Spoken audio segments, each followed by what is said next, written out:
𝗳𝗵𝗃 murmured, activating his quirk, making Deku dodge to the side. His flames made their way into the courtroom, earning a scream from everyone in there. "Close the portal before anyone gets in," Toga yelled out. Kurojirai closed the portal and 𝗳𝗵𝗃 sighed. "I was just about to have fun." 𝗳𝗵𝗃 rolled his eyes and walked over to me. "Give me your hands so I can take those quirk dampening cuffs off of you." He held out his hands and I stood up, putting my hands in front of him. While 𝗳𝗵𝗃 was slowly melting off the HNDCFFS, I looked behind me and saw Shigaraki's hands placed over Deku's throat. "Wait, 𝗳𝗵𝗃, don't do that," I impulsively yelled out. Shigaraki glared at me, giving me a puzzled expression. "Huh? What is it? Did you fall in love with him after you killed Endeavor or what?" "Huh? No, you idiot. Just don't kill him. Izuku doesn't have to die, for F's sake." 𝗳𝗵𝗃 whistled a bit and I looked back at him. "You're a bit hot-headed than usual. What is it? Are you corny or what?" He snickered a bit and I felt the HNDCFFS fall off. I looked down at my wrists, rubbing them, and then cut my hand a bit. I held my hand out in front of 𝗳𝗵𝗃, but he grabbed onto my hand and pulled me closer. "Come on, 𝑦/N, don't be a little beach. I still have to repay you." I pulled my hand away and stuck up my middle finger at him. He chuckled and I made my way over to Deku, who still had 4 of Shigaraki's fingers on his neck. "Is this the League of Villains hideout? If I get all of you, then you'll all dash. Lighten up, Izuku. Everyone here is family to me, and I can't afford to let them be captured into Tartarus. It's Deku. And family or not, there's still villains along with you, 𝗧/N. As long as you guys kill people who have done nothing to you, you're labeled as a villain in my book."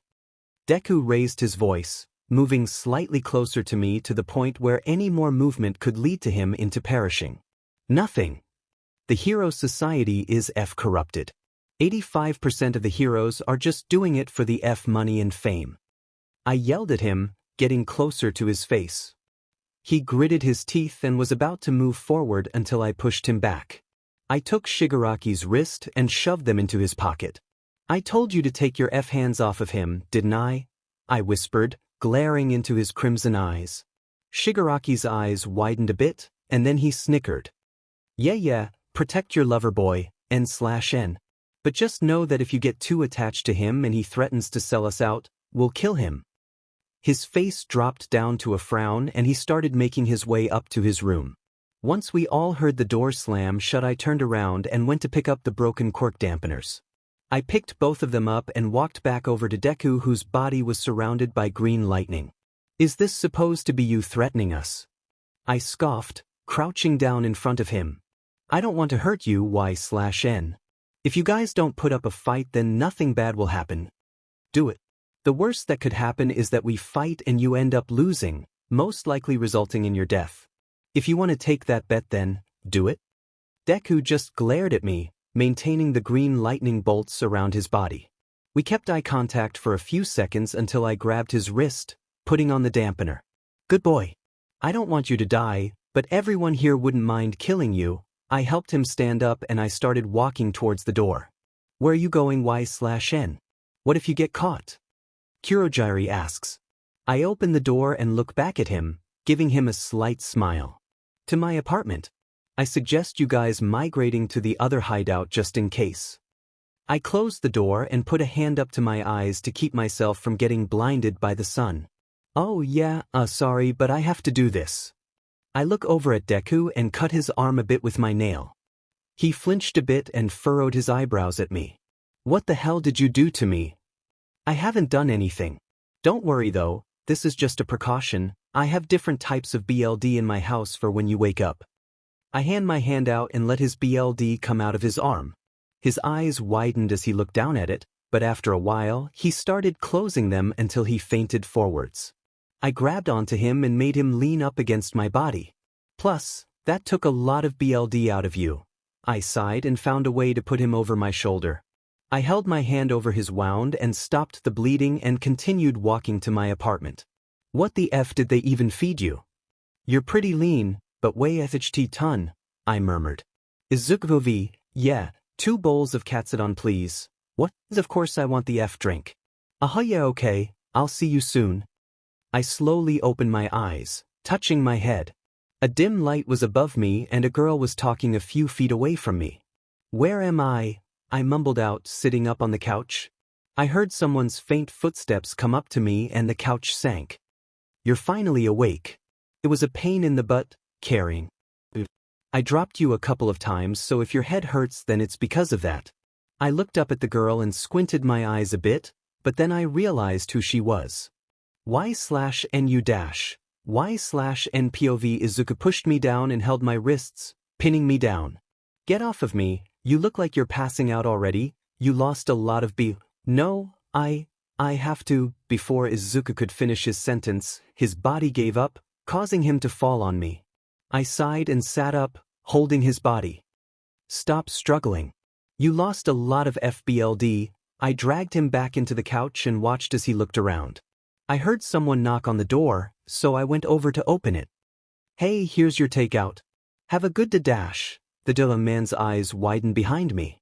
I tilted my head a little bit and took the food out of his hands. He ran away as soon as I took the food. "Boy, I didn't get to pay Y-." Izuku tackled me from behind, causing the both of us to fall onto the ground.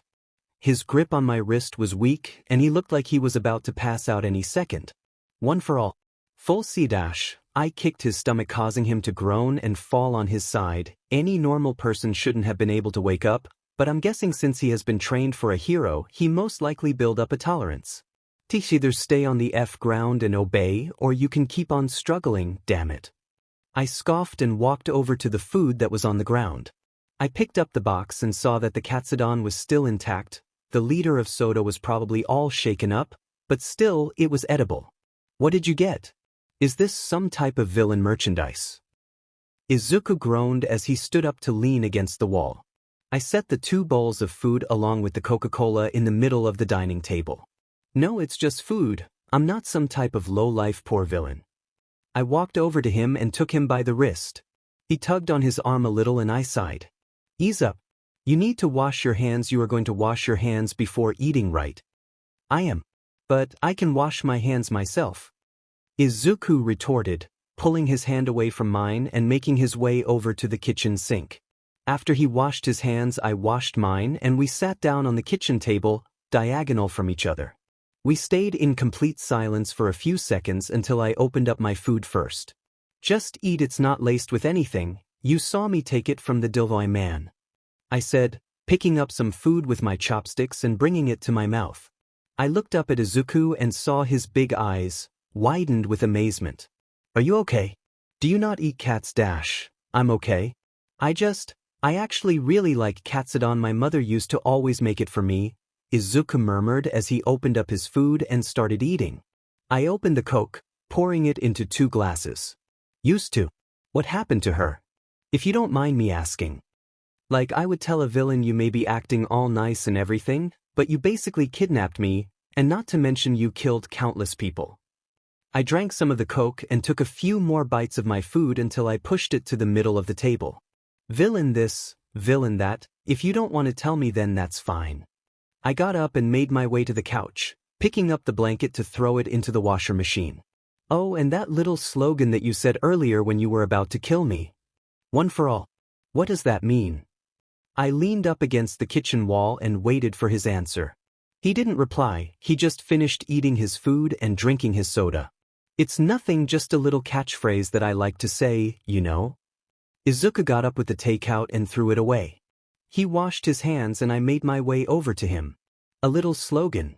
Come on, don't lie to me, Izuku, I just want to know what the slogan means. I chuckled a bit and waited for his response. He gave me a fierce look and made his way over to the couch to get some of the gear that I took off of him. It doesn't concern you. 𝗧𝗏 now, just don't put up a fight so I can take you back to Tartarus. He said, pulling out some 𝐻𝗪𝐷𝐶FFs and showing them to me. Ah, 𝐭𝐻𝐲 are you? I teased him, laughing a bit. He got a bit red and looked down at the 𝐻𝗪𝐷𝐶FFs, opening them. 𝗧𝗏, please stop saying stuff like that and just wait. I felt a chill go up my spine and averted my eyes to the corner of the room. A black portal was opening up. It looked an awful lot like Kuroji's, but it wasn't his. Isn't that right? Izuku midoriya. As our heads slowly turned to the corner of the room, I felt another chill run up my spine. My father was standing there, in the flesh.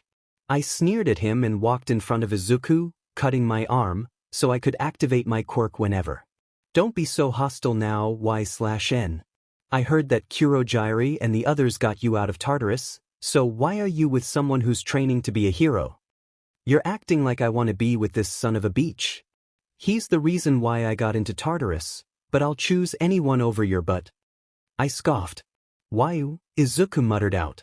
I turned my head around and saw him wide-eyed and pale. That night when you were looking for me, you killed my mother. I felt my heart drop as I heard those words slither out of his mouth. Izuku looked at my father with pure hatred in his eyes. A few seconds passed and green lightning started surrounding him, more than usual. It was blinding just to look at it. I squinted my eyes and then turned my head to push 𝗧𝗏 back into the portal before anything broke out. Before I could even form something with my quirk, the green lightning started bouncing all around the room.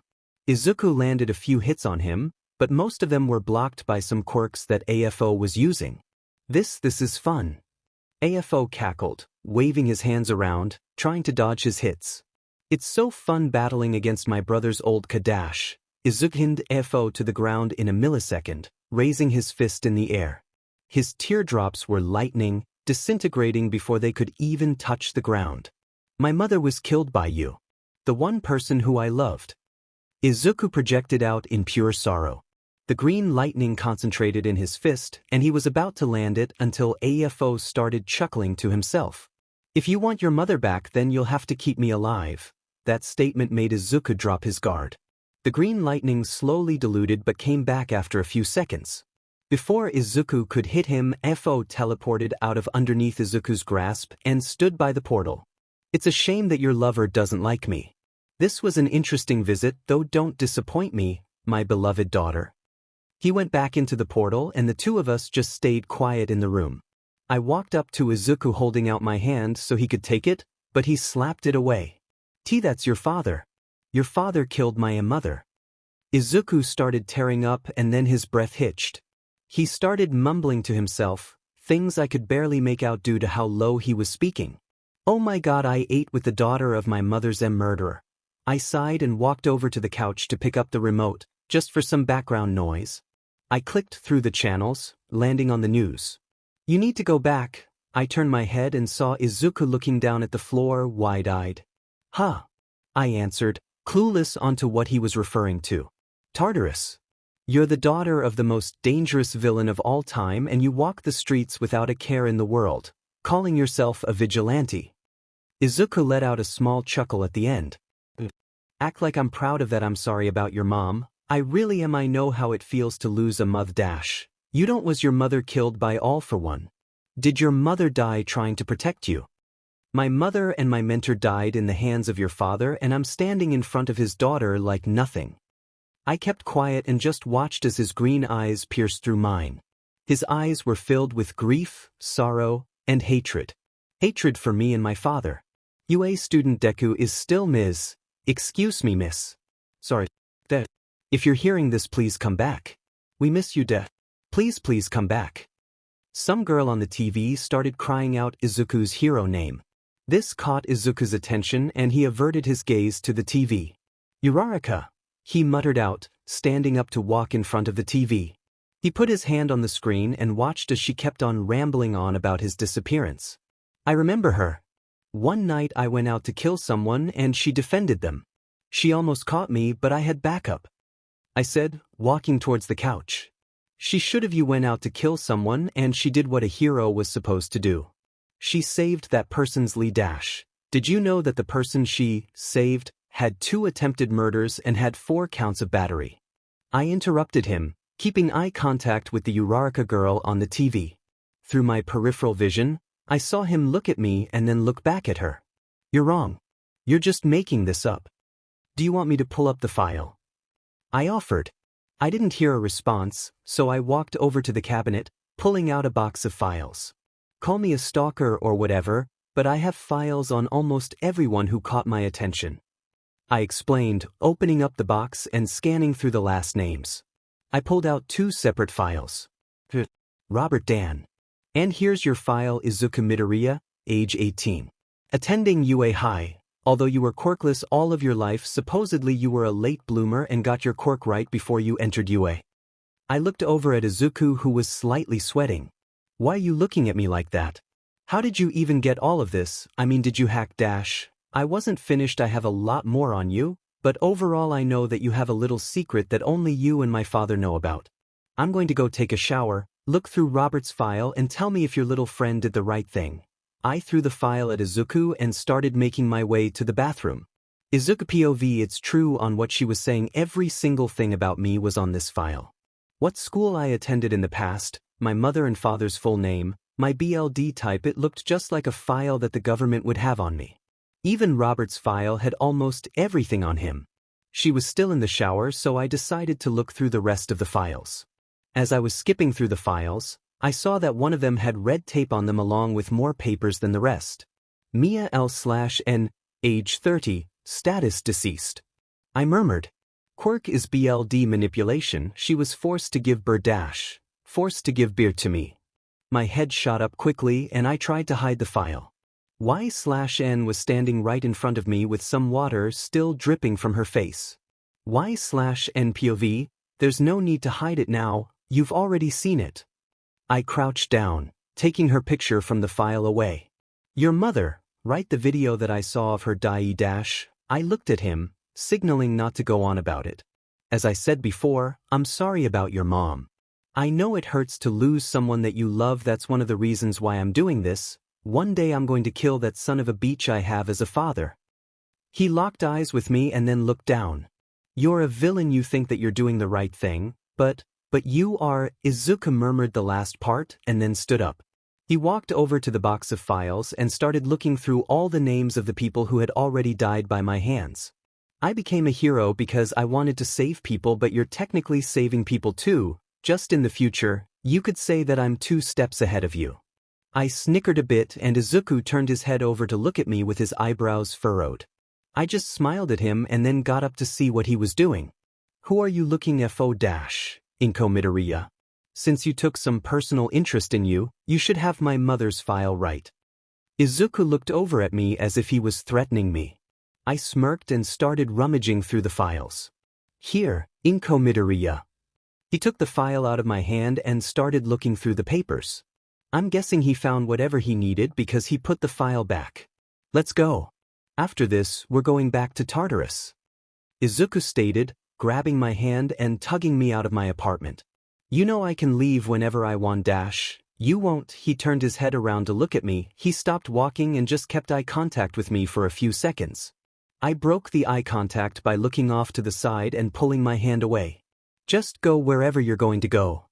He grabbed my hand again and continued walking to wherever he was going to go. We walked for about 10 minutes, mostly on back roads.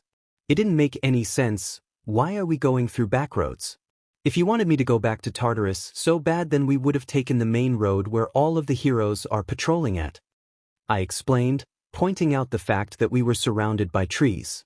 I need you for something and I also need you near me so I know that you won't try to do anything. We continued walking for a few more minutes until we reached a graveyard.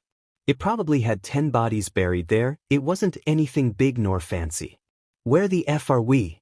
Are you some type of necrop? Izuku murmured, letting go of my hand. He slowly made his way over to a certain gravestone and dusted off the build-up mold that was on it.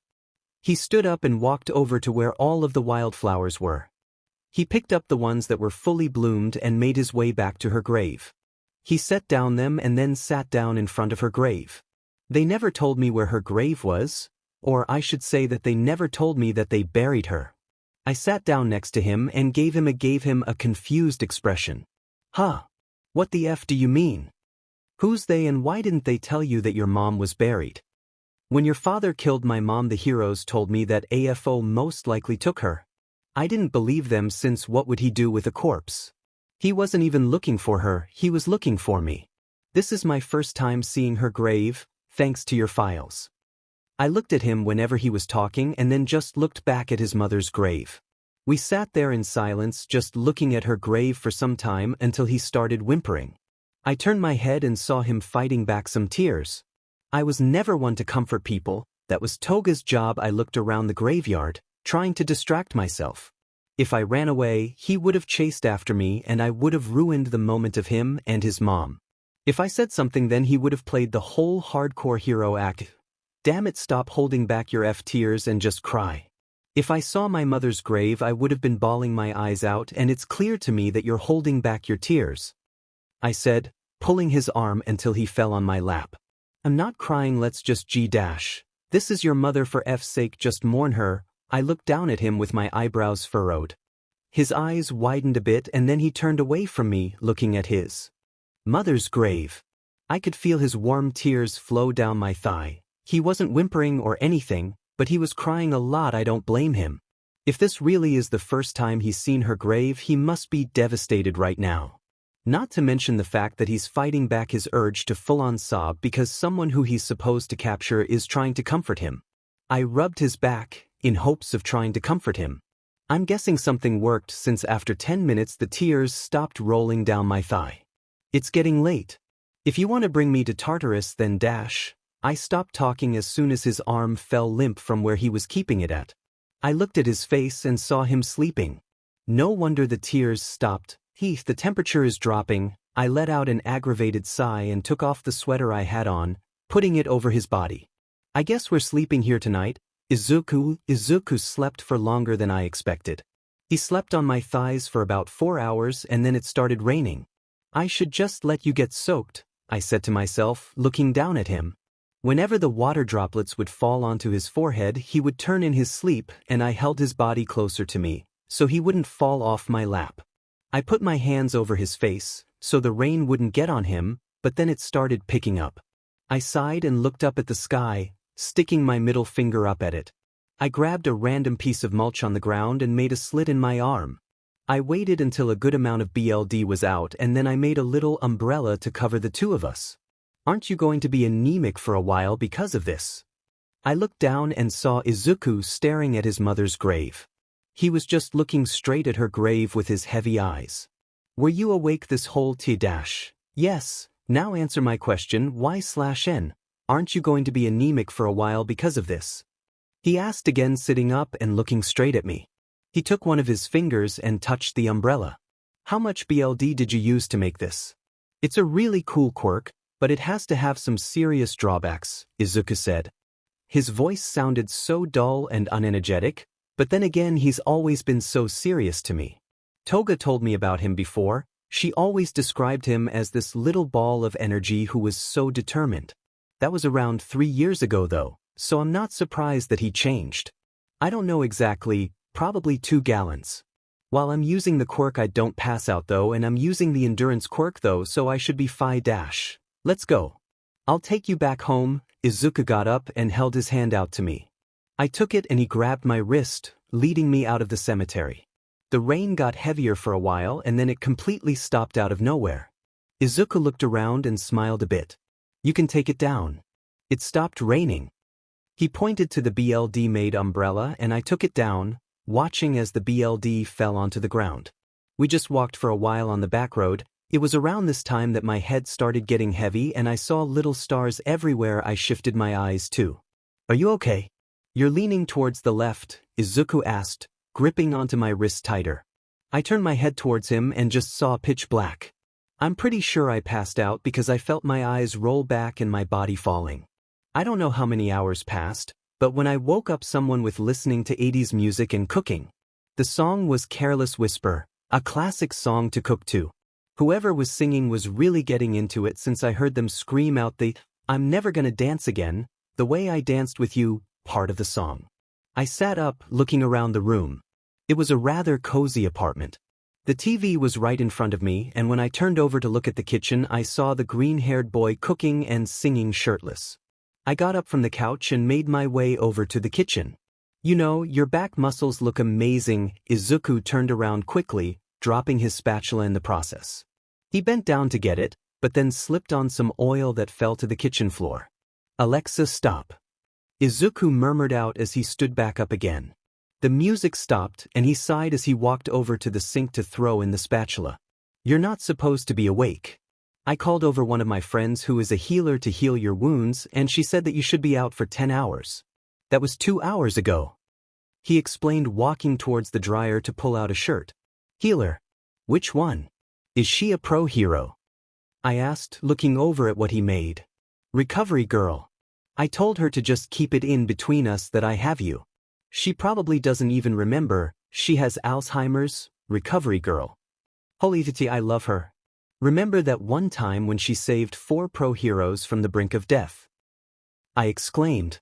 When she was in America? Yes, I remember seeing it. Wait, are you talking about the one in 2011 or 2013? Izuku retorted, giving me a confused look. I crossed my arms and shook my head, sighing. 2012, remember she went there for 2 weeks. The one in 2011 she saved 3 pro heroes, and the one in 2013 she saved a cat. 2012. In 2012 she was visiting Mexico though. I remember because that's around the same time All Might's biggest fight came out. Izuku pointed to a picture on the wall of All Might in that fight. I love that fight. The way he held all of those people on his back and kept a smile on. I wanted to become a hero because of him. After I said those words, the whole positive energy went down. Izuku's smile slowly went back to neutral as he looked at me with pity. I nervously chuckled and then looked at the shirt he had on. Should have kept it off anyways. Why didn't you take me to Tartarus? I asked him, getting up on the counter and sitting it on it. Kept what off? He asked cluelessly, tilting his head a bit. I got off of the counter and walked up to him. My fingers traced his collarbone and I smirked, looking up at his red cheeks. I trailed my hands off of him and went back on the counter, staring at everything he had in the kitchen. You didn't answer my question though. Why didn't you take me to Tartarus? Izuku looked down and then walked over to the food, placing them on 2 plates. I don't know, I didn't want to go through all of that paperwork, I guess. We stayed silent for a bit as he moved the food onto the plates, topping it off with a bit of basil. He took out 2 wine glasses and poured something into them. Is that wine?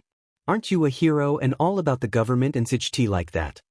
I asked him, pointing to the wine bottle. He laughed a bit and put the bottle back. I'm a hero in training, not a police officer. You mentioned that you wanted to be a hero earlier. I let out a dry laugh and shrugged my shoulders, stepping down from the counter. Keyword: wanted. I mean, I would love to now, but it's kind of illegal if you kill someone. Izuku took a small glance at me and then brought the food to the table, handing me a wine glass. It kind of is, but in a way you age protecting people. I clinked his wine glass with me, smiling at me. He sat down and then quickly got up. Let's just talk while we eat. I have a lot of questions, Izuku said, pulling out the chair for me. After we both got seated, we clinked glasses again and drank another sip. So, why are you being so affable to me all of a sudden?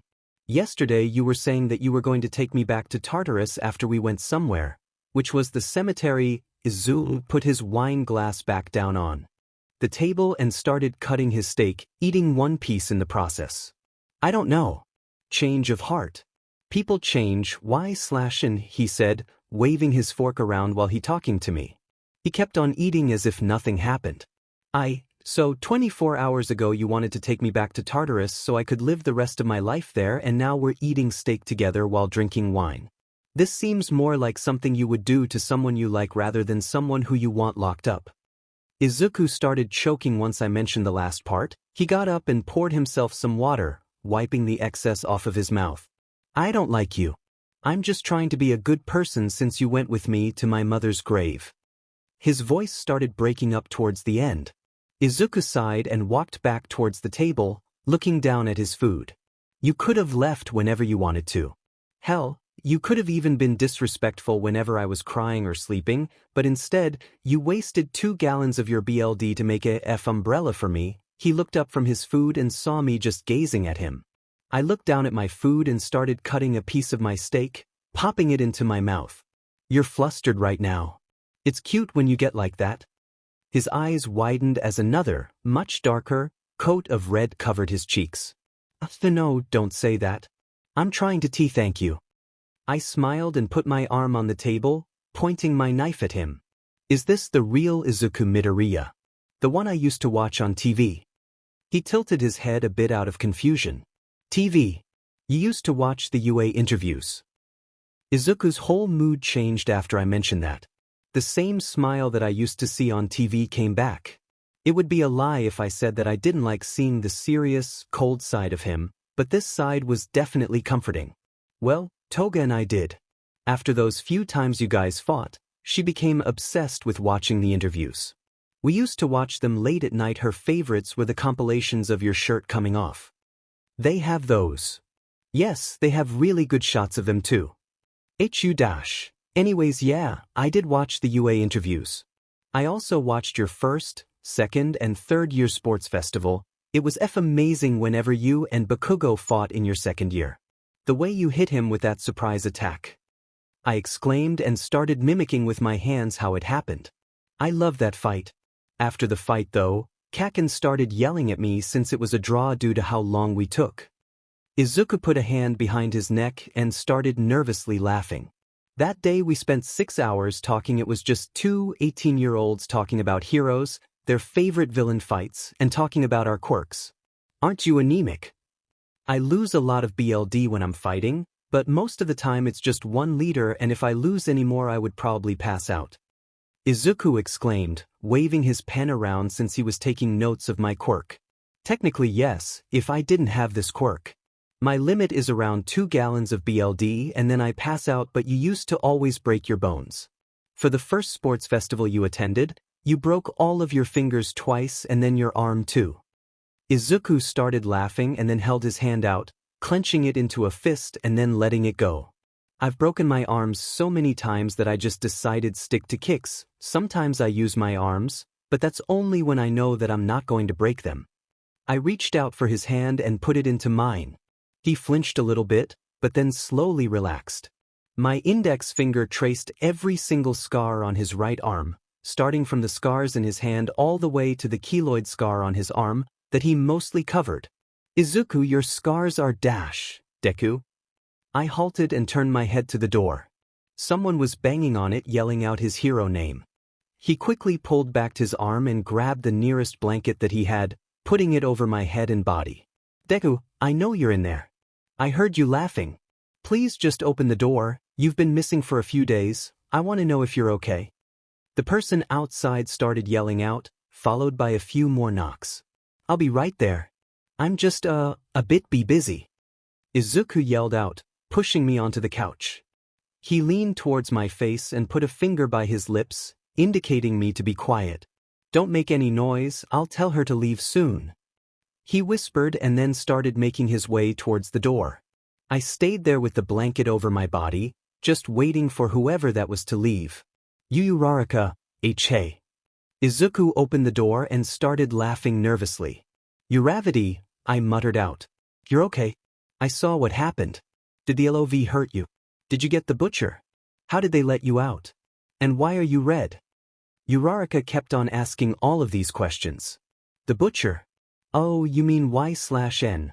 I mean yeah, L/N, but her villain name is the Vigilante. Izuku interrupted her. Wait, what? Did they do something to you while you were kidnapped? She sighed and then continued. Are you okay though? I can tell Mr. Aizawa that you're back and he can set something up and no, I'm okay. I just need some rest. I'll see you later, thank you. Izuku slammed the door, forgetting to lock it. He walked back to the couch and took the blanket off of my head. Sorry, 𝗵𝗃𝗲. You forgot to lock your door? Also here, it's your school beau. Oh, who's that? 𝗲𝗏𝗧𝗏 asked. I felt my body tense up and I kept looking forward, trying to hide my face. 𝗲𝗏𝗧𝗏. Come on, let's go outside. Izuku immediately got up, trying to walk her out. Wait, who's that? Did you get a girlfriend? She giggled. That's my --. Come on, Deku, let me say hi to her. 𝗲𝗏𝗧𝗏 started making her way towards me, her footsteps got louder and I started thinking about what I should do. Wait. Izuku yelled out and jumped over the couch to hold me. He buried my face into his chest, keeping one hand on my head. Is something wrong? Is she sick? I'm sorry whoever you are, I just wanted to say hi. 𝗲𝗏𝗧𝗏 walked up to me and set a hand on my back. I took my hand out of the blanket and smacked her hand away. Izuku took my hand, gripping onto it, and looked down at me, furrowing his eyebrows. He looked back up at 𝗲𝗏𝗏 and gave her a simple smile. She's sick.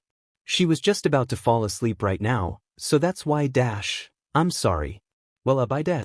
I'll let Mr. Aizawa know that you're okay and that you're back. I hope your girlfriend gets better. 𝗲𝗏𝗏 gave one last goodbye, before closing the door. Izuku let go of me and ran over to lock it. He looked out his windows and then closed all of the blinds. I came out of the blanket and started laughing a bit. Girlfriend, I wouldn't mind dating you. After that incident occurred with 𝗲𝗏𝗏, Izuku had to call UA and let them know he was okay. Tomorrow he's going to have to go to school for interrogation and most likely interviews from the media. Here it's some of my mom's old clothes. Go take a shower, I have to make some more calls. Izuku handed me some clothes and I made my way towards the bathroom. I got undressed and then looked down. I put my clothes back on and walked out of the bathroom. We have to go to Target or Walmart, whatever is closer, I said, picking out one of his jackets and throwing it over me. Y/N you can't go out. That incident with 𝗲𝗏𝗏 was too close. Just tell me what you need and I'll go get it. I finished putting on my shoes and walked up to him, setting my hands on his shoulders. I need tampons. His eyes widened and he looked away, backing up from me. Okay, I'll drive, and with that, we started making our way to Target. Izuku kept on telling me throughout the whole drive that I had to keep my hood on, no matter what. He parked the car, turned it off, and went to go open the door for me. You're coming with me. Come on, you're acting as if I'll run away. You're still a fugitive, just get what you need, and I'll pay for it, okay? He helped me get out of the car, staying right next to me. I smirked at him and gripped his hand. He flinched a bit and looked over at me, with a small tint of blush on his cheeks. Ah, don't be so tense. Come on, in 3 days I'll be done, and then I can help you relax. He tilted his head a bit out of confusion, and just raised a brow. I just laughed a bit and tugged him towards the aisle. I stayed there for a while, browsing at which kind I should get. I could tell Izuku was getting impatient since he kept pacing the aisle back and forth. 𝗧𝗵𝗲 your quirk in BLD manipulation, right? He asked, pacing up and down the aisle. Yeah, and endurance, why? I replied, picking the box up and walking back towards him. He was looking down and looked nervous. What is it? Just say what dash. See, can't you do something about that with your quirk? I stared at him for a few seconds, holding the tampon box. He looked at me and then started walking out the aisle. Sorry, let's just go, he murmured. I snickered a bit and went to the other aisle, picking up a pack of condoms. After I got them, I ran behind him and we went into the line of self-checkout. I put the stuff down and he looked at me. 𝗧𝗵𝗲, why did you bring this? Go put it back, we don't need dash. I looked at him, waiting for him to finish his sentence. Finish your sentence, come on. We don't what? He looked back down at the screen, pulling out his card so he could pay for it. Never mind, let's go. I smiled and took the bag, walking out with him. After we finished that, we went back to his house. I took a shower and changed into the clothes. It was just a random baggy shirt along with some shorts that fit a bit tight on me. Izuku, these pants are a bit tight. I stopped once I heard another 80s song playing in the kitchen.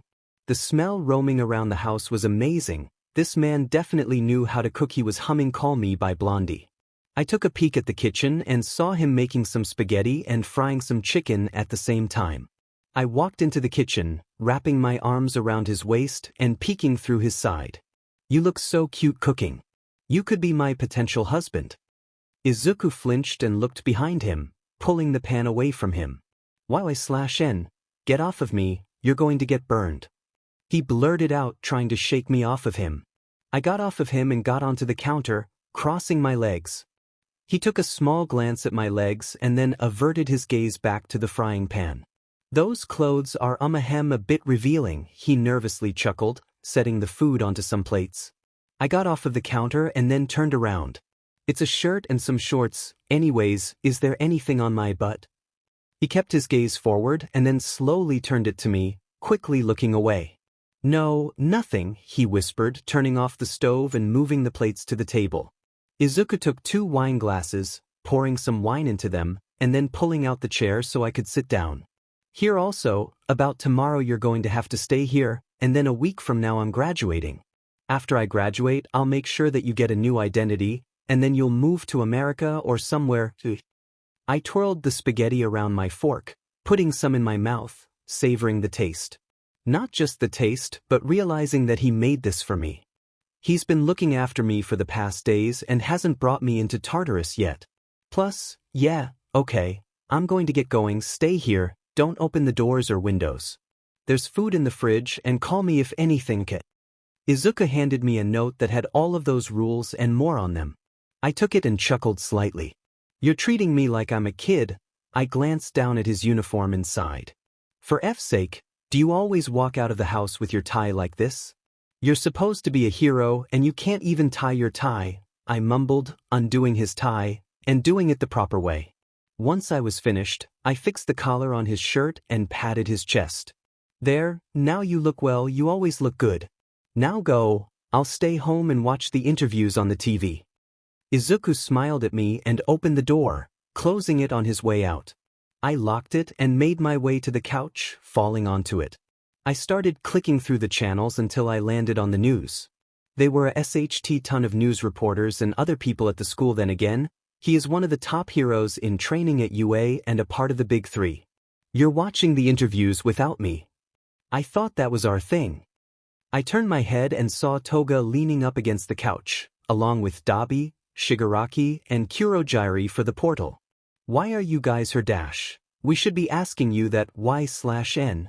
Being all buddy-buddy with a hero, you're practically living with that green-headed Dabi snapped, looking at the picture frames and scoffing. Jealousy is a disease. Don't go spreading it around. Toga pinched her nose and sat down next to me. Anyways, how is it? Did you guys do it yet? Did he threaten you? Did you get some of his BLD? Does he still smell good? At this point, Toga was drooling and leaning in towards my face. She backed up and giggled. You don't have to answer those, I'll just go smell his clothes. She pranced her way into his room, opening up the closet and smelling all of his clothes. Ugh, why does it smell like that in here? It smells sweet. Shigaraki said, scratching his neck and covering his nose with his opposite hand. That would be cinnamon candles, something we need for the hideout. 𝗧/N, you don't mind me taking one, do? Kurogyari asked, opening up one of Izuku's cabinets, which had a collection of candles. I kept looking at the TV screen and shrugged my shoulders.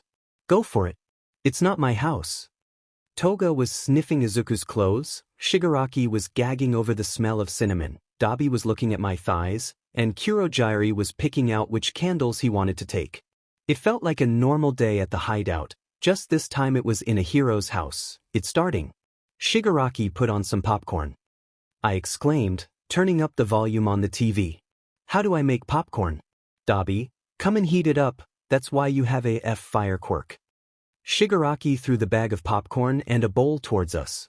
I caught it and gave it to 𝗬𝗵𝗺. He sighed and put my legs onto my lap, and then took the bowl and popcorn. Why are we even watching this SHT? All they're going to talk about is his experience, and then he's going to give away your location. I ignored 𝗬𝗵𝗺 and kept on watching the interview. Mr. Midoriya, what did the league do to you? And how did you manage to escape? Did you get the butcher? One of the news reporters asked. I don't really remember. Once I got there, I passed out, and when I woke up I was in a grass field. I didn't get a glimpse of the league or the butcher. God, I hate that name, but when it comes out his mouth, it makes me love it, I muttered, keeping my gaze on him. Through my peripheral vision, I saw 𝗬𝗵𝗺 raise an eyebrow. He laid his hand on my thigh, slightly burning it. Oh, what the F was that for?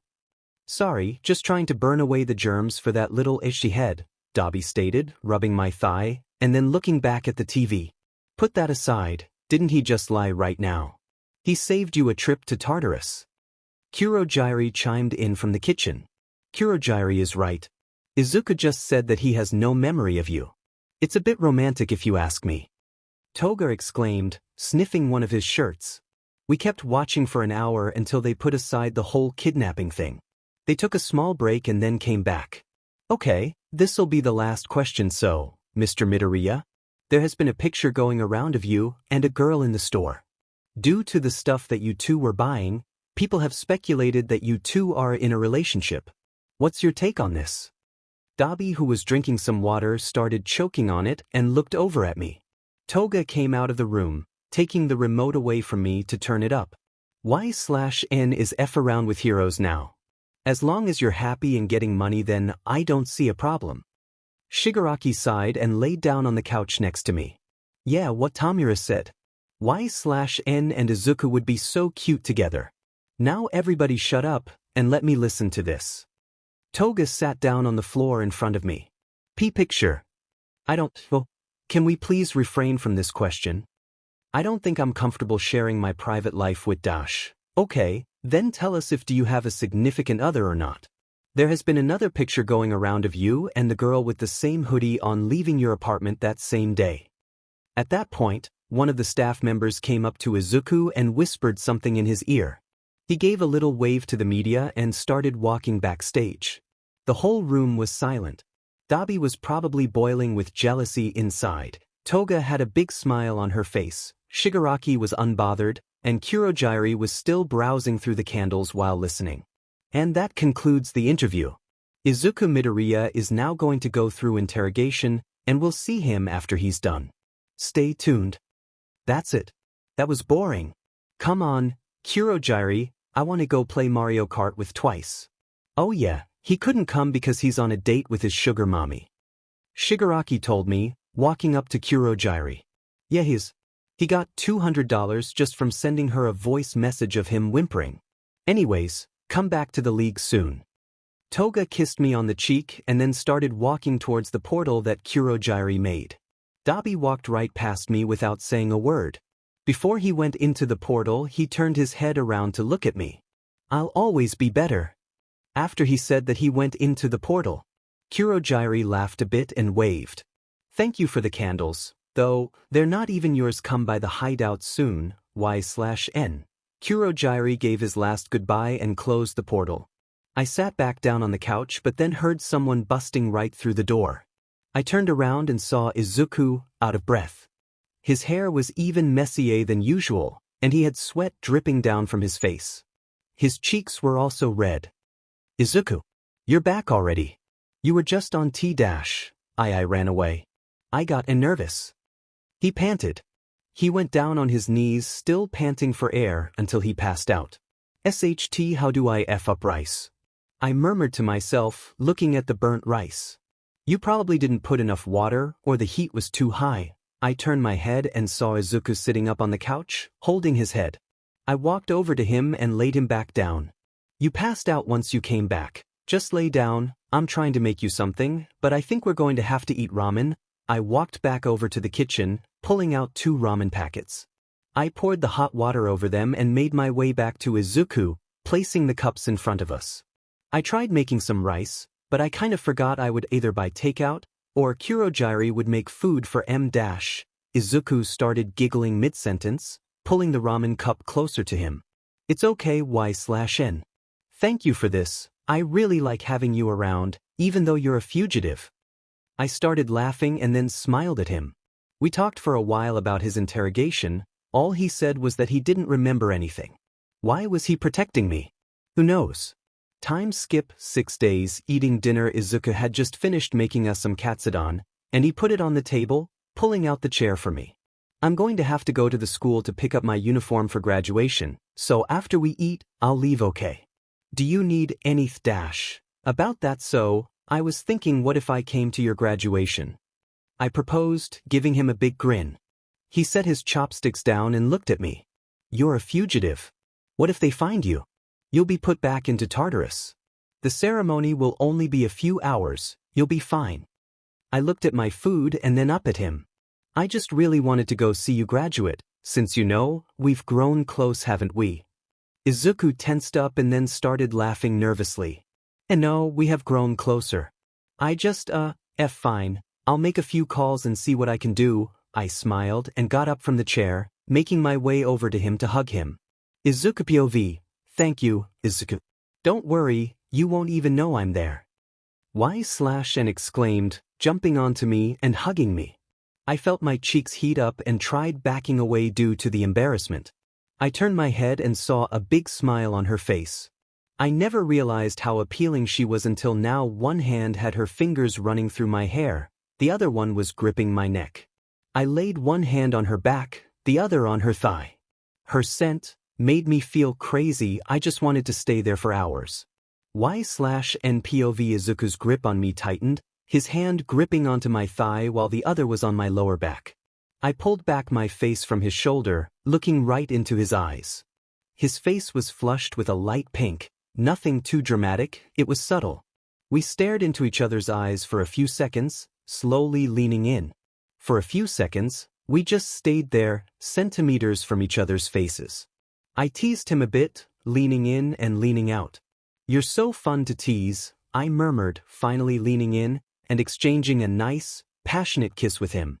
His lips were so soft and tasted a bit like cherry chapstick. As our kiss continued, my fingers tugged on his hair, while he kept on pulling me closer to him. I separated from the kiss, making my way down to his neck, trying to find his sweet spot, while also moving my hips. 𝗧𝗵𝗲. Izuku whimpered, panting a bit. He let out a small groan after I found his sweet spot. I kissed him a bit there, and then leaned back looking at him.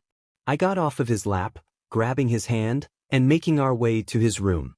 We had never slept together. He always slept in his mom's old room, while I slept in his room. Once we got to the room, I pushed him onto the bed, taking off my shirt in the process.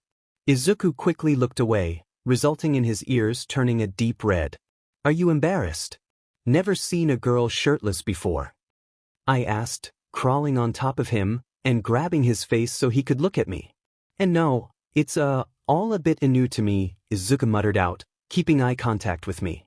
I smirked at him, removing my hand from his face. Just follow me, okay? I leaned towards him again, exchanging another kiss. Izuku's hands swept across my legs, making their way to my shorts. I took his hands, pinning them above his head. I'm in control here, I stated. I let go of his hands, opening up a drawer and pulling out one of his ties. What's that for? Is it going to hurt? Izuku asked, eyeing me the whole way. I crawled on top of him again and let out a chuckle while shaking my head. No, Izuku, it isn't. I took his hands from above his head, lowering them back down to his torso and tying them. Are we going to, why you know? He asked, shuffling under me a bit. I got off of him and brushed my hand across his pants. He scrunched his face, whimpering a bit and trying to squirm. I snickered and pressed my hand near his area, watching as he threw his head back. Stop doing just do it, why you're teasing, he mumbled, taking deep breaths between every few words. A sly grin crept onto my face as I watched him endure it. I can't do anything unless you tell me to. If you want it, just do it, please. He begged, trying to get out of the tie. I got down from the bed, making my way to the bathroom and then coming back. Since it's your first time, I'll let you have control, I said, undoing the tie that was on his wrists. Don't think that I'll always let you be in con-. After I took off the tie, Izuku took my hands, pinning me to the bed. I grunted a bit and looked up at him. Sorry. Did I hurt you? He quickly asked, loosening the grip on my wrists. I gave him a soft smile and shook my head. He let out a relieved sigh and stretched over to pick up the thing that I dropped onto the bed.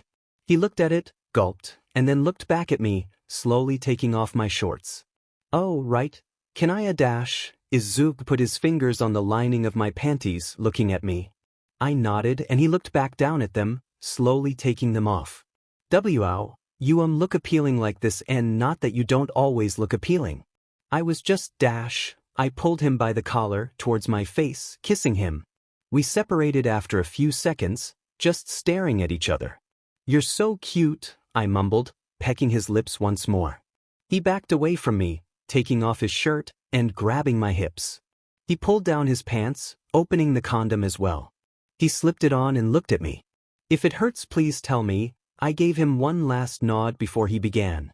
Izuku took his member into his hand, slowly pushing it into me. I grunted a bit, and he immediately stopped. Are you okay? We don't have tea.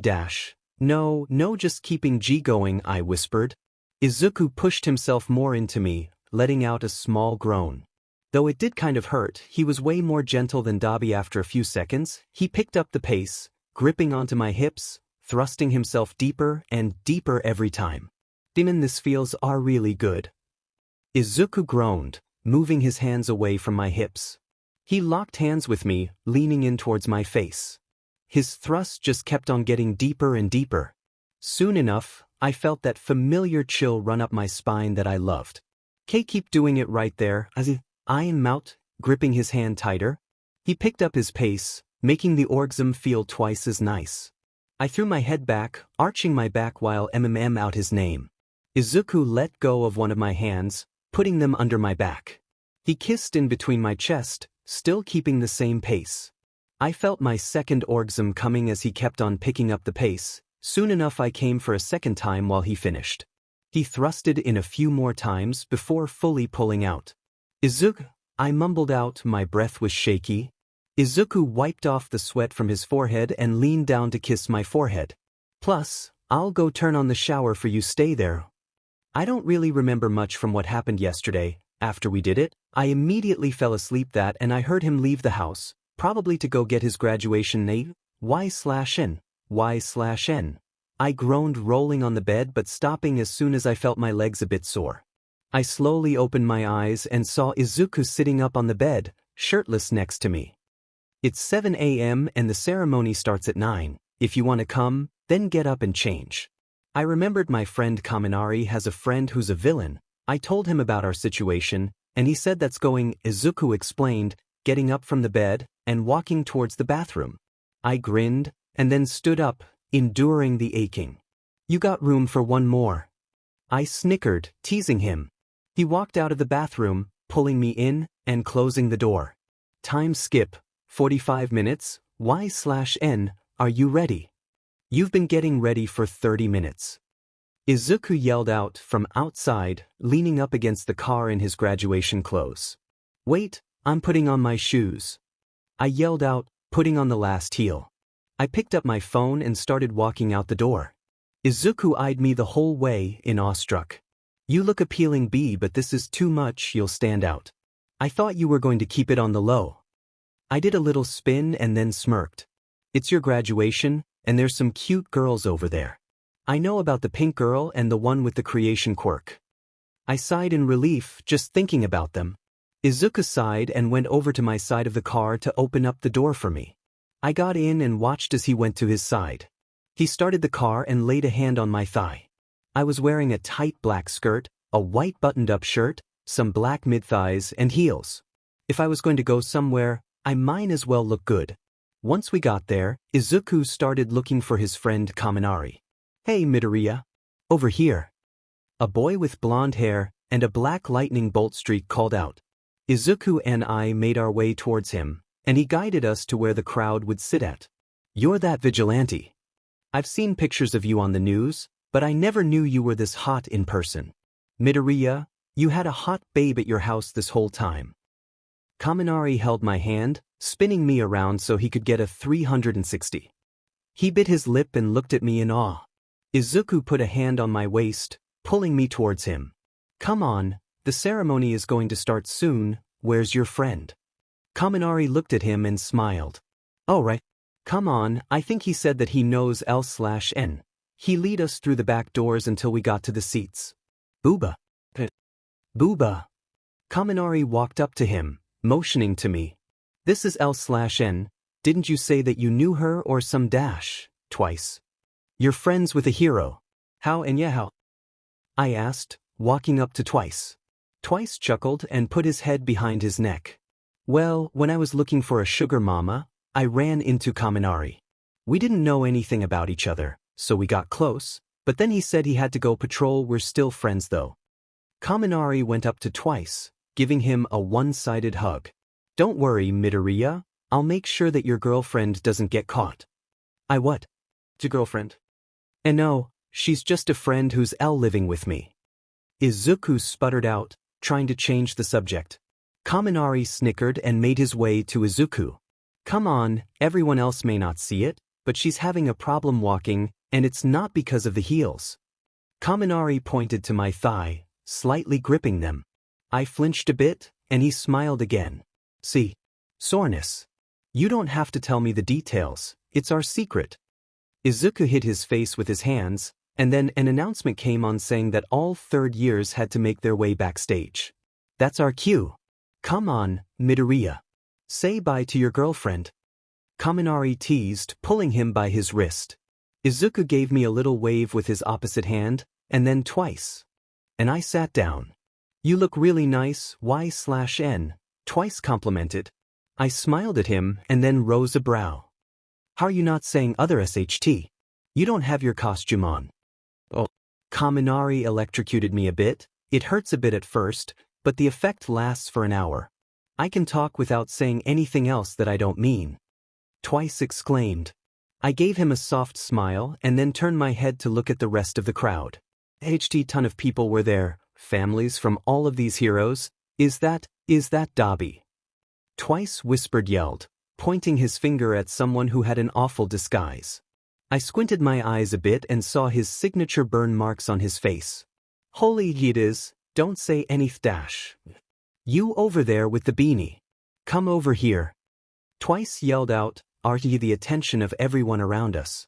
I put my head down, acting like I dropped something. Nobody would realize who Twice was unless he had his costume on, so he was free to cause a scene. 𝗬𝗏𝗵𝗲 looked at us and started making his way. He had glasses, a beanie, and was wearing some baggy clothes. He sat down next to me, taking off his stuff. What the F is your problem? You can't be screaming here, you'll make me get caught. Why are you two here anyway? 𝗬𝗏𝗵𝗲 asked in an aggressive manner. Twice apologized quietly, and then leaned towards me. I'm here because my sugar mama buddy is graduating. And 𝗧𝗏𝗏's boyfriend is also graduating. Why are you here? 𝗬𝗏𝗏's eyes widened a bit once he mentioned boyfriend, but then he scoffed. I'm here to see someone. Don't ask me though, I won't tell you. Twice looked at me and then looked back at him. Who are you here 𝗧𝗏𝗏? I'm not telling you, damn it. Now shut up, the F ceremony is starting. 𝗬𝗏𝗏 sighed, crossing his legs and waiting for the announcement. The ceremony went on. Twice and I clapped for everyone, but 𝗬𝗏𝗏 didn't. He looked like he didn't even want to be there. 𝗓𝗏𝗄𝐵𝐴𝐴𝐻. The principal announced, holding out a little paper. Yay. That's my sugar mommy buddy. I'm so happy for you, 𝗓𝗏𝗄𝐵𝐴𝐴𝐻. Twice yelled out, standing up from his seat. Hell yeah. 𝗓𝗏𝗄𝐵𝐴𝐴𝐻 yelled out back. Twice kept on cheering him on, while 𝗬𝗏𝗏 and I hid our faces. A few minutes passed, izuku midoriya. The principal announced again, holding out a piece of paper. The crowd went wild, even Twice stood up cheering him on. Since Izuku was a part of the big three, he was allowed to give a little speech. He went up to the podium, waving at everyone. Hello everyone. I hope you guys are having a really good day. I know I am. I just wanted to say thank you to everyone who has supported me this whole way. I'm at a point in my life where I can actually say that I'm happy. I'm graduating from my dream school to become a hero, and I have someone very special to me. Well, two. The first one is someone anonymous, and the other person is Kaken. Izuku pointed to Bakugo, who was sticking up his middle finger at him. He chuckled and then got off of the podium. 𝗧/N, I may be a little slow, but I think that you're that special person. Twice chimed in, budging my shoulder. I smiled at him, and then looked over at Izuku, who was sitting down next to Bakugo, and some other people. A few more minutes passed. Shoto Todoroki. The principal announced, holding out a piece of paper. The crowd went wild once again. He had a huge fan base of people wearing shirts of him and holding up posters. Twice and I clapped, and then looked over at 𝗬𝗏𝗏, who was also lightly clapping. Todoroki got on the podium since he was also a part of the big three. Hello, everyone. I hope you guys are having a swell day. I don't have much to say besides thank you and go to 𝗳𝗏𝗏𝗧𝗏.com to get your Endeavor slander merch. That was the only thing he said, before stepping off of the podium and making his way over to the others. Once the ceremony was over, everyone went up to the students, congratulating them. I'm going to go see 𝗓𝗏𝗄𝐵𝗏𝗏. I think his sugar mama came. Twice exclaimed, running over to 𝗓𝗏𝗄𝗏𝗏. I smiled and turned towards 𝗬𝗏𝗏. You gonna say hi to Dash? No. I'll see you later, 𝗧/N, he said, walking out of the ceremony.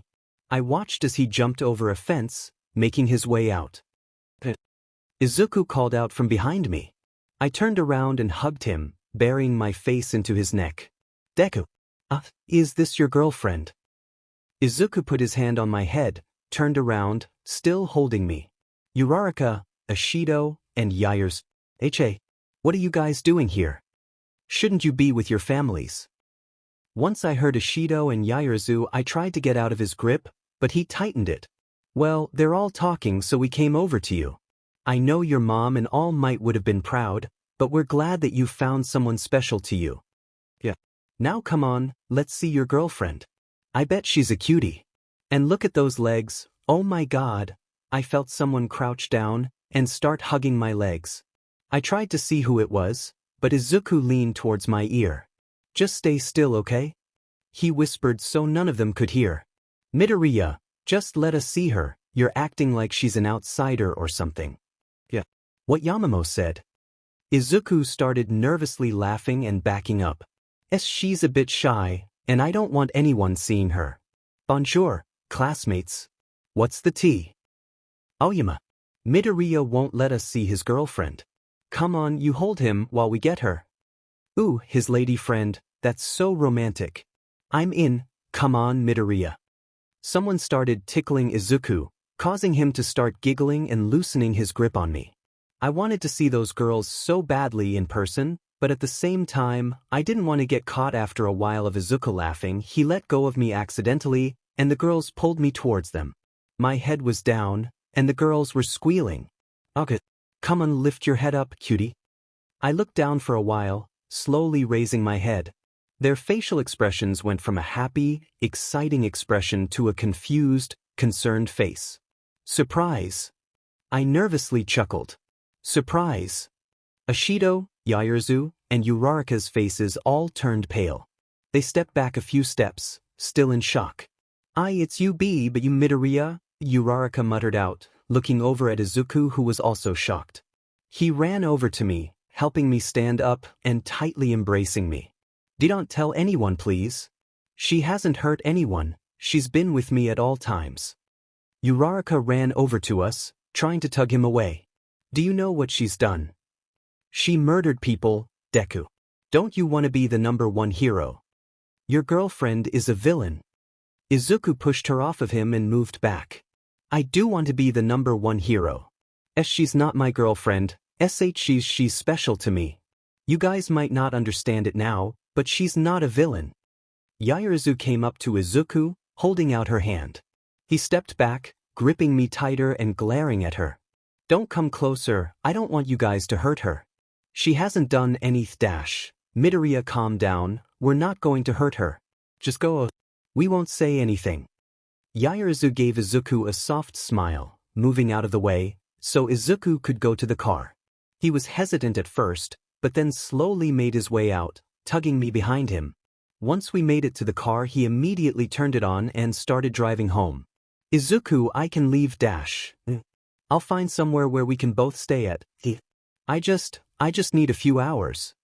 He pulled out his laptop, browsing through hotels that were out of town. He was rambling stuff in it. Low voice, and his eyes were shifting rapidly.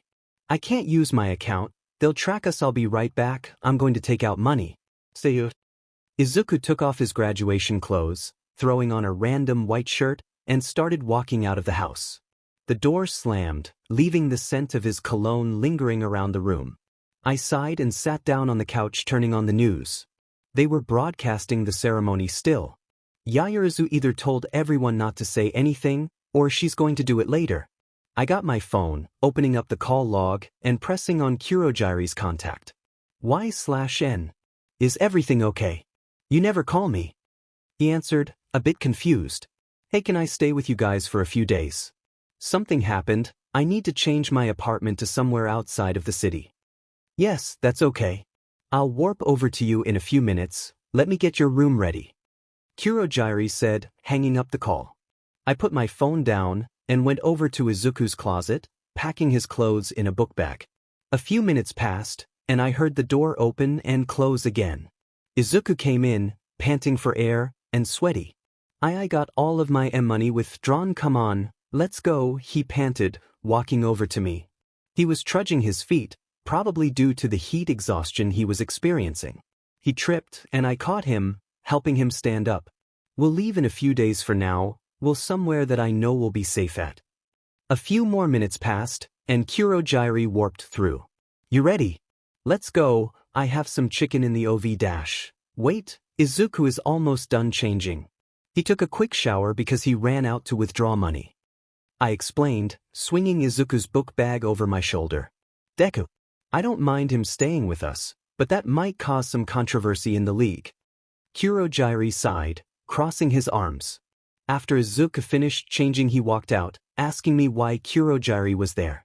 I simply told him that that was the safe place, and that in a few days I would get a house outside of town. We warped into the LOV hideout where Shigaraki was sitting on the couch, yelling at the TV. No, 𝗧𝗵𝗲. You can't do anything right, I'm joining somebody else's team. Tamura, please stop yelling at the TV just because you died in your game again. Kurogiri sighed, making his way back to the bar. It's not me. It's the other person. I hate multiplayer, I'm gonna play by myself. Where did you go thou Y/N? And, I'm going to kill you. Shigaraki yells out, getting up from the couch and charging at Izuku with his hand out. I put Izuku behind me and he stopped, giving me a glowering stare. Y/N, why the F is a hero in the F hideout? We don't have any need for a F hero to be roaming around here. Go back to your house and live in luxury. Shigaraki scoffed, sitting back down on the couch and clicking some buttons on his controller. He's going to stay here for a few days with me. SCK it up and don't bother him. We're going to leave in a few days, something just occurred, I retorted, taking Izuku by the hand and walking up the stairs. Dinner is going to be ready in a few hours. The rest of the league went out to go get some food at the corner store. 𝗂𝗄𝗓 called out while we were ascending the staircase. We walked down the hall, turning at the last door in the hallway. It was my room. It had a bathroom, and the space was pretty big, nothing luxurious though, it was still an abandoned building. You can set your stuff on the bed. Stay here while I explain to 𝗂𝗄𝗓 and Shigaraki about the situation. Wait. Can you stay with me? Izuku asked, gripping my hand. I stared at him for a few seconds, and then made our way to the bed. I laid down, followed by Izuku, who was spooning me. He pulled my body closer to his, burying his face in my neck. I'm so sorry that this is happening. 𝗧𝗏 just know that I'll always be with you. He murmured, slurring the last few words. I took his hand and kissed his fingers. Don't be sorry. I'll find a place where we can stay outside of town. I replied, putting his hand on my chest. He kissed my neck lightly, and then I felt him shuffle a bit until he got into a comfortable position. Last night Izuku and I fell asleep as soon we both laid down. The league doesn't know that Izuku is staying here, and I think it's better if I keep it like that. 𝗧𝗏. You're awake at this time. It's 5:17 a.m. 𝗂𝗄𝗓 said as I walked down the stairs. I nodded my head and walked over to the fridge, taking out some eggs and frozen waffles from the freezer. Izuku is moving a lot. He's probably having a nightmare, I mumbled, walking over to the stove and turning it on. I'm going to make some breakfast, then we'll leave and most likely stay at a hotel, I said, spraying the pan, and then cracking 3 eggs for Izuku. 𝗂𝗄𝗓 sighed, laying a hand on my shoulder. Whatever you end up wanting to do, stay safe. I'm going to go walk outside to get some air. I hummed in response, hearing as the door opened and then closed again.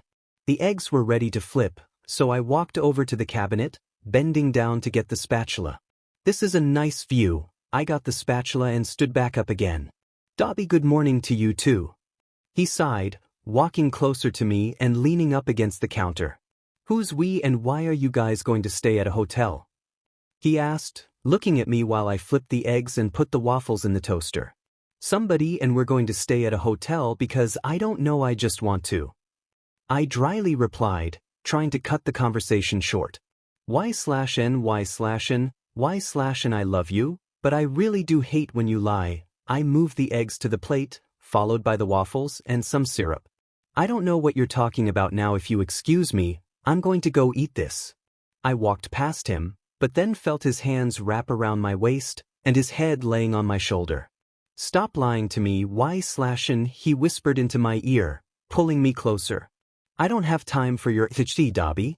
You already know who's here, so go back to sleep and F off. I snapped, getting him off and walking over to the stairs. Come on, 𝗵𝗃𝗏. Why don't we dance? He raised his voice, pulling me by the arm, causing me to drop the plate of food. He grabbed my wrist, pulling me closer to him. What song you want to dance to? We got Mozart 𝗵𝗃𝗏. Don't be like that. If you're jealous, just say that, Shigaraki chimed in, walking down the stairs with messy hair and heavy eye bags.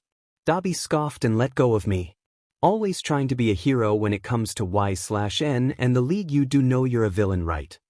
Shigaraki chuckled a bit, touching the food that fell, and then got the broom so he could sweep up the ashes.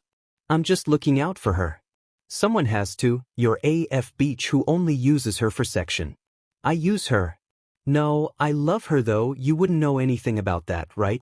All you do is play video games and ramble on about killing heroes. Well, guess what? We have a 𝗵 hero staying in 𝗧𝗏's room. Go on, go F kill him. While you're at it, kill 𝗧𝗏. She is basically a 𝗵 hero. Who was the one who killed Endeavor for you? Don't go around opening your F mouth when you have no F place to talk, 𝗬𝗏𝗃. I stated sternly, walking up to him and watching how he started laughing. He grabbed my wrist, increasing the temperature in his hand. And who was the one who got caught? It was you. 𝗵𝗃𝗃. He yelled out. I got caught killing him for you. Maybe you should be more thankful for the ID dash. I felt a hand grab the back of my shirt and embrace me. I looked up and saw Izuku with his eyebrows furrowed and with messy hair. Izuku - why are you talking to her like that? More or less, why are you putting your hands on her? Izuku yelled, keeping me behind him. 𝗬𝗲 sighed, rolling his eyes and making his way to the exit door. AF hero, you don't know what the F you're doing, he murmured, opening the door and then slamming it on the way out. Izuku loosened his grip on me, looking at me. Are you okay? I heard yelling and came down as soon as I woke up. He explained, touching my face and cupping it.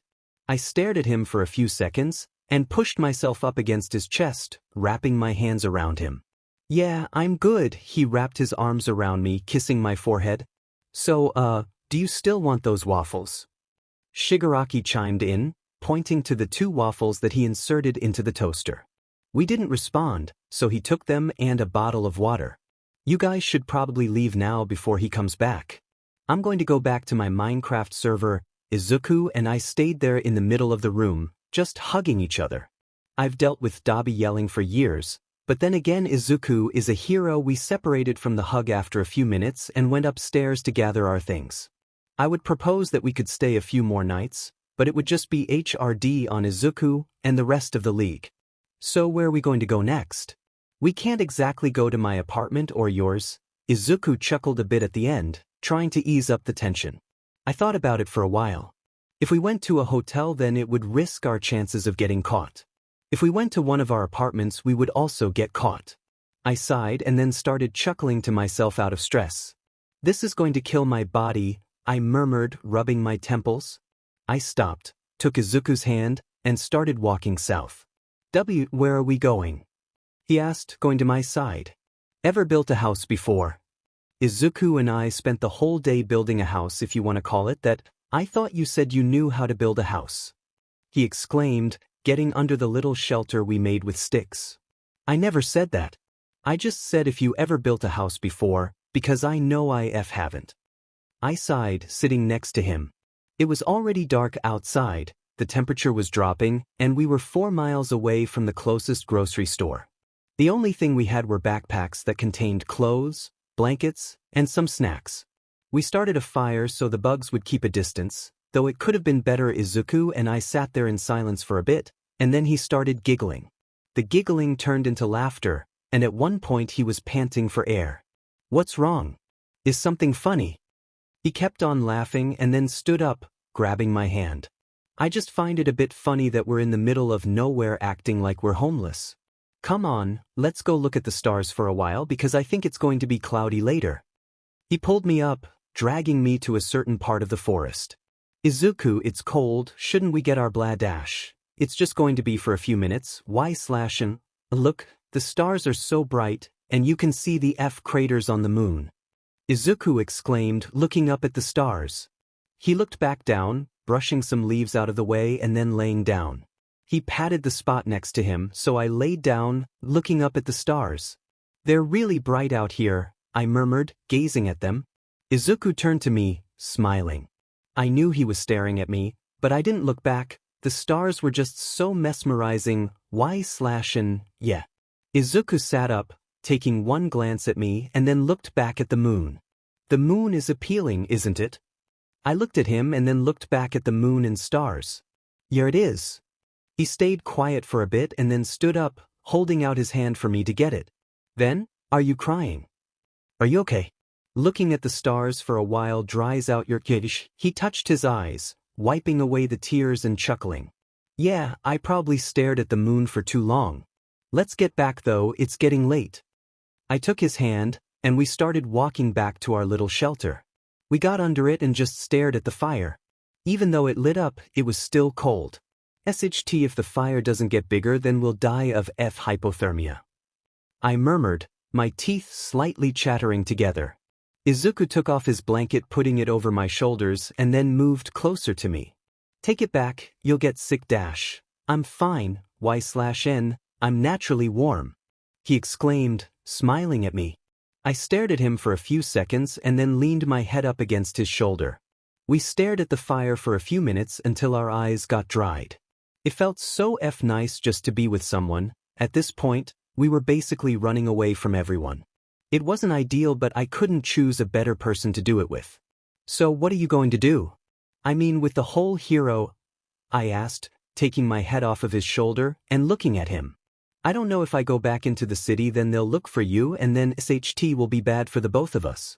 For the time being though, I like spending it with you. 𝗧𝗏, he responded, letting his cheeks turn a faint pink.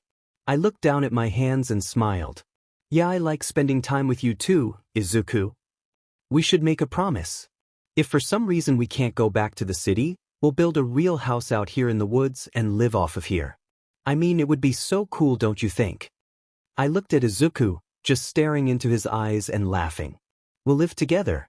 It almost sounds like we're married. I chuckled, looking back at the fire. We can do that too. My breath hitched and I turned to look at Izuku. He kept looking at me and started nervously laughing. I mean that as a J joke. 𝗬. I wouldn't mind that. I've known you for a while and you seem like you'll be a really good husband. Izuku stares at me, wide-eyed for a few moments, and then looks the opposite way. Why, you really mean that? He whispered. I smiled and then took off Izuku's blanket, laying on his shoulders. I'm going to sleep. We have to start building a house or some tea tomorrow. I yawned out, laying down and then turning towards Izuku. He laid down next to me, looking at me. Good night, 𝗧𝗏, he muttered, slowly closing his eyes. I smiled to myself, leaning over to kiss his forehead. I stared at him for a while, just thinking about how all of this would play out. I was so tired, but for some reason, I couldn't fall asleep. I decided just to close my eyes and wait for it, but something interrupted me. It wasn't Izuku nor a wild animal. Their footprints sounded human, and they were trying to conceal them. I sat up, looking around, and then saw a figure behind a tree. I stayed there just looking at the figure for a few seconds, watching as it emerged from behind it.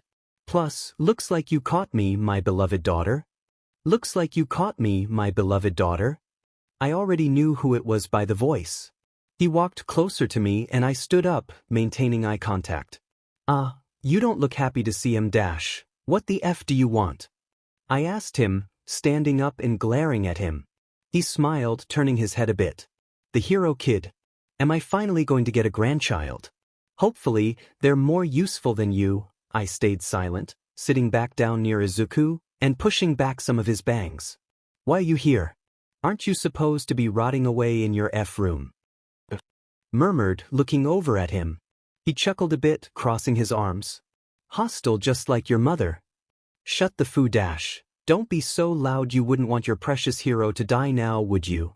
𝗧𝗏 mocked, pointing to Izuku. I looked over at Izuku and saw a knife hovering over him. You think I care about 𝗧𝗏? Do it. I don't give a 𝗧𝗃 about him. I said, glaring at my father. We stared at each other for a few seconds and then he snickered. If you say so, he sang, pointing his index finger to the floor. It hurt a lot. The sound of something being stabbed, and then a delayed sound of blood gushing out, reverberated throughout the forest. I let out a shaky exhale, trying not to make any noise. All I heard was a laugh coming from 𝗧𝗏. Didn't you say that you didn't care about him?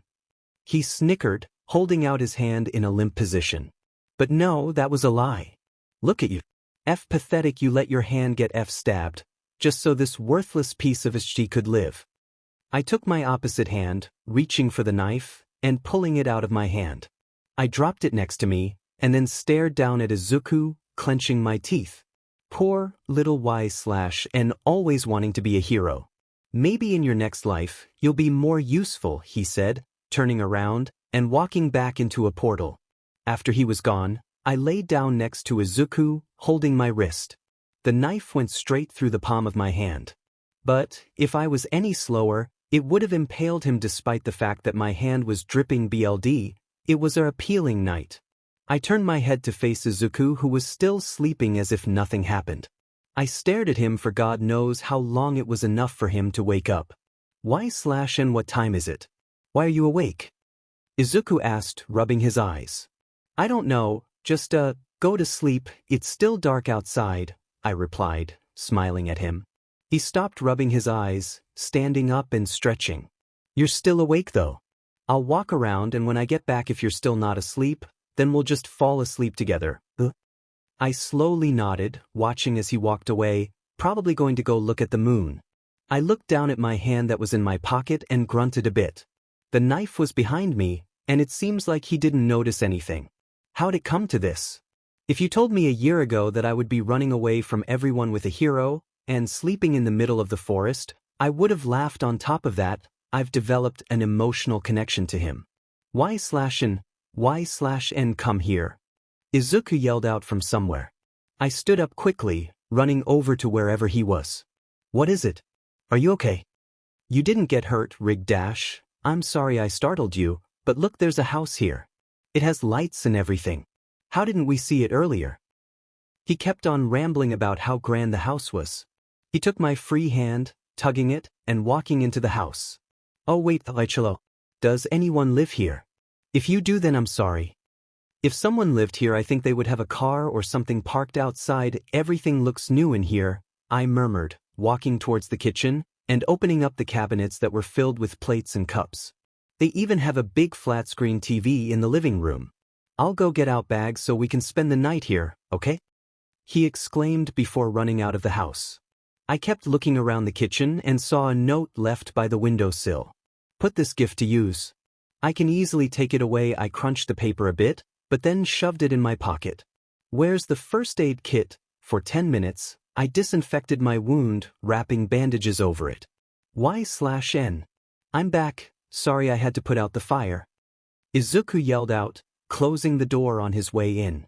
I quickly put the first aid kit back on one of the cabinets, sitting down on the counter, acting like I was doing something. 𝐻𝐻. It's okay, I was just looking at the bowls. He laughed a bit, walking over to the living room and setting the bags down.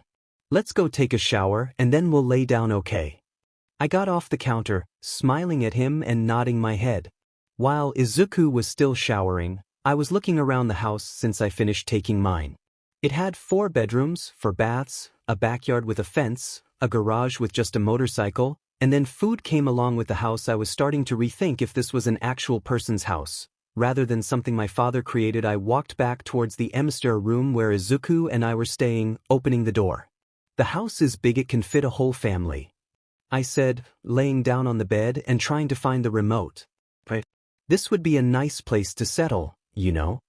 He walked towards me, sitting down on the opposite side. I clicked through the channels, landing on a random late-night show. Yeah, it actually would. I looked over at him, smiling. He blushed a bit, returning the smile. Our smiles slowly faded, and soon we were just staring at each other. It felt just like the same time when we first kissed each other subconsciously. We both moved in closer, inches away from each other's faces. Are we going to kiss right now?